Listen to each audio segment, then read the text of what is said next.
নমস্কার, আমি কল্যাণময়ী কৃষ্ণা দেবী দাসী উপস্থিত সকল বৈষ্ণব ভক্তবৃন্দের চরণে জানাই সশ্রদ্ধ ভক্তিপূর্ণ প্রণাম।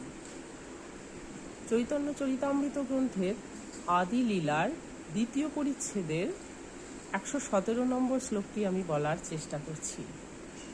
শ্লোকটিতে বলা হয়েছে, সিদ্ধান্ত বলিয়া চিত্তে না করো অলস, ইহা হইতে কৃষ্ণে লাগে সুদৃঢ় মানস।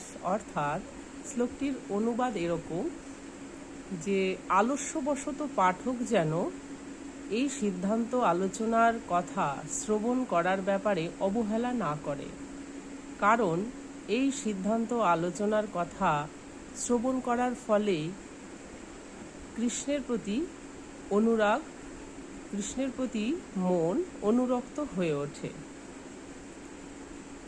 চৈতন্য চরিতামৃত গ্রন্থের আদি লীলার তৃতীয় পরিচ্ছেদের দ্বিতীয় শ্লোকে বলা হয়েছে, জয় জয় শ্রী চৈতন্য জয় নিত্যানন্দ, জয় অদ্বৈত চন্দ্র জয় গৌর ভক্তবৃন্দ।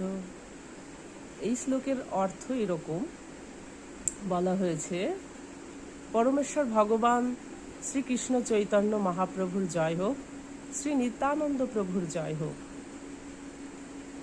শ্রী অদ্বৈত চন্দ্রের জয় হোক সমস্ত গৌর ভক্তবৃন্দে। আদিলীলার তৃতীয় পরিচ্ছেদের 11 নম্বর শ্লোকে বলা হয়েছে, অষ্টাবিংশ চতুর্যুগে দাপরেরও শেষে ব্রজেরও সহিতে হয় কৃষ্ণেরও সহিতে, ব্রজেরও সহিতে হয় কৃষ্ণেরও প্রকাশে, ব্রজেরও সহিতে হয় কৃষ্ণেরও প্রকাশে।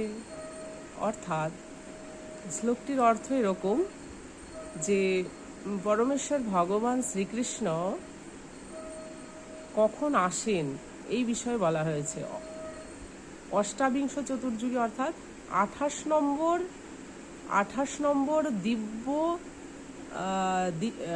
নম্বর দিব্য যুগের দাপর যুগের শেষে ভগবান শ্রীকৃষ্ণ তার ব্রজধামের সমস্ত নিত্য উপকরণ সহ এই জড়জগতে আবির্ভূত হন।